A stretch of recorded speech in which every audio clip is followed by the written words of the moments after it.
YTN을 향한 시청자 의견이라면 모두 귀 기울여 듣고 답하는 시청자 톡톡 Y 시간입니다. 오늘 주목한 시청자 의견을 AI 앵커 Y고가 소개해드립니다. 지금 바로 만나보시죠. 안녕하세요. AI 앵커 Y고입니다. 오늘의 첫 번째 주제는 중국 불법 조업에 대한 시청자 의견을 들어봤습니다. 자세한 내용 지금 바로 보시죠.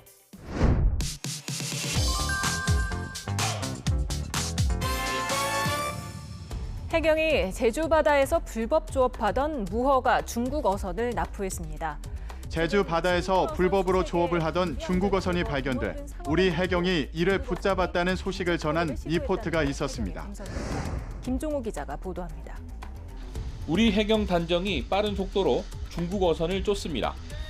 우리 배타적 경제 수역인 제주 차기도 남서쪽 126km 해상에서 선박 자동 식별 장치를 끄고 불법 조업한 사실이 확인된 선박입니다. 해경은 4시간가량 추격전을 벌여 불법 조업 지점에서 113km 떨어진 공해에서 해당 선박을 납포했습니다. 불법 조업을 하던 중국 어선을 붙잡게 된 과정을 설명하고 앞으로 해경이 경계를 강화하기로 했다는 소식으로 보도를 마무리했는데요. 보도에서 우리 해경이 불법 조업을 한 중국 어선을 붙잡은 소식을 전했는데 이와 관련해 중국의 불법 조업에 대한 우리 정부의 대응 등 대처 상황이 어떤지 궁금하다는 시청자 의견이 있었습니다. 시청자 톡톡 Y에서 중국의 불법 조업에 대한 우리나라 정부의 대응에 대해 살펴봅니다. 해양수산부는 10월부터 어업 질서 확립과 수산자원 보호를 위해 감척어선을 활용한 중국 불법 범장망 수거 사업을 본격 추진했습니다. 범장망은 조류의 흐름을 이용해 조업하는 어구로 우리나라 큰 그물인 안강망과 유사하지만 길이는 축구장 3배에서 5배에 달하며 그물코가 아주 작은 세목망 사용으로 어린 물고기인 치어까지 포획이 가능한데요. 정부는 그동안 배를 빌려 중국 불법 어구를 철거해왔지만 성어계에는 참여 어선을 확보하기 어려워 제때 수거하는 데 한계가 있었는데요. 이에 해양수산부는 지난 4월 감척어선을 활용해 불법 어구를 상시 수거하기로 결정하고 올해 9월 감척 대상 근해안 강망어선 2척을 확보했습니다. 이들 어선은 수리와 정비를 마치고 오는 10월부터 본격적인 수거 작업에 투입됐는데요. 이를 통해 중국 불법 범장망 수거를 할 경우 연간 750톤 이상의 어구를 수거할 수 있으며 수산자원 보호를 통해 약 240억 원의 경제적 효과가 기대된다고 합니다. 다음으로 시청자 톡톡 Y 두 번째 주제는 성매매 방지법에 대한 시청자 의견을 들어봤습니다. 어떤 내용을 담고 있는지 이어서 확인해 보시죠.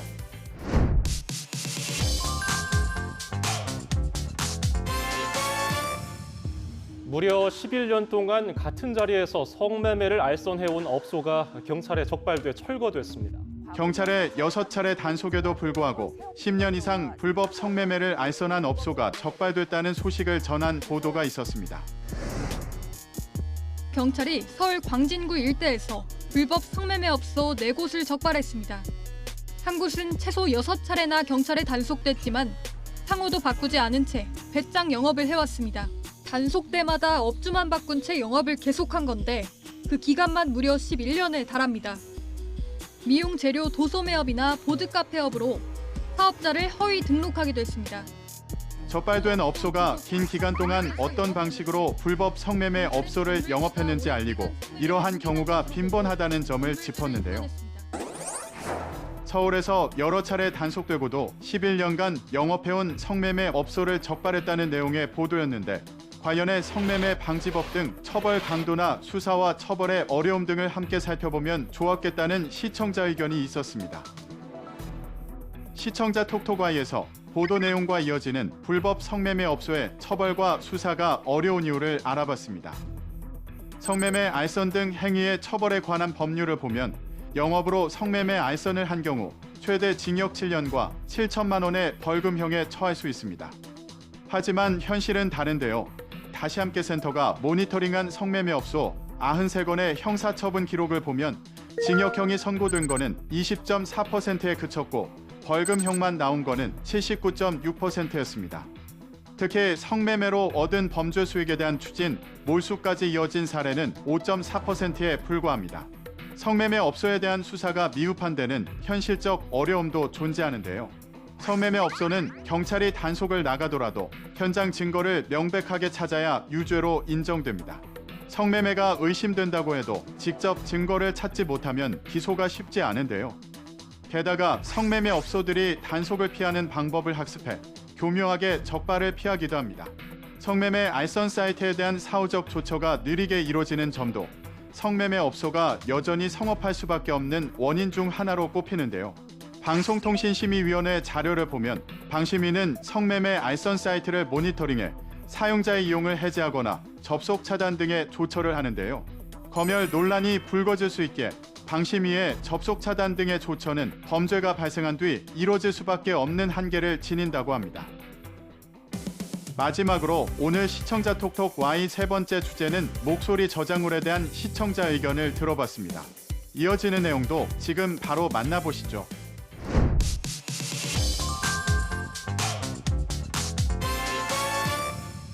최근 일본에서는 생성형 AI로 동영상을 제작하는 과정에서 성우들의 목소리를 무단으로 사용하는 사례가 많아 논란이 되고 있습니다. 일본의 성우 단체들이 생성형 AI의 목소리를 무단으로 사용하고 있는 것에 대해 대책 마련을 촉구하고 있는 상황을 전한 보도가 있었습니다. 성우 단체들은 해외 영화의 더빙 등의 생성형 AI를 사용하는 데 문제점을 제기하며 최소한 성우의 허락을 얻으라고 요구하고 있습니다. 그러면서 생성형 AI 활용을 위한 원칙과 틀을 마련해달라고 촉구했습니다.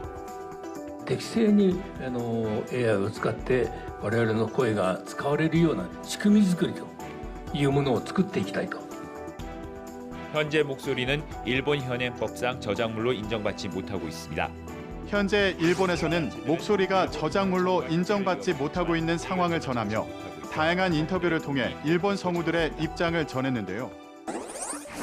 일본 현행법상 목소리가 저작물로 인정받지 못해 성우들이 대책을 촉구했다는 소식을 전했는데 이와 관련해 우리나라의 상황은 어떤지 궁금했다는 시청자 의견이 있었습니다.